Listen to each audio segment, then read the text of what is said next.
Recent NATO airstrikes on Tripoli have mainly targeted government buildings and Colonel Gaddafi's presidential compound.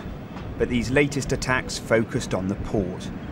Residents of the Libyan capital heard a series of blasts, then columns of smoke could be seen rising from the city's port area. At least one boat could be seen in flames, which NATO later said was one of several warships it had struck.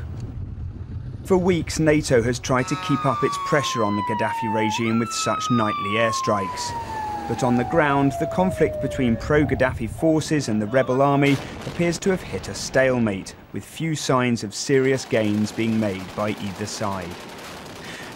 For his part, the Libyan leader made his first appearance on state television in more than a week.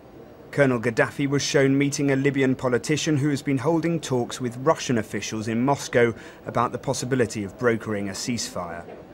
The Libyan government also reiterated its criticism of NATO, saying international leaders had so far ignored an offer from Mr. Gaddafi to visit the country. Powerful, reasonable governments come on the ground, check the facts, and then act, especially when they are invited. And we promised them free access from the 25th of February. That's almost 3 months ago. It's not Obama who decides whether Muammar Gaddafi leaves Libya or not. It's the Libyan people who decide their future. Coming just hours after President Obama set out the US position on what's being called the Arab Spring, there is clearly a long way to go before the conflict in Libya reaches any kind of definitive conclusion.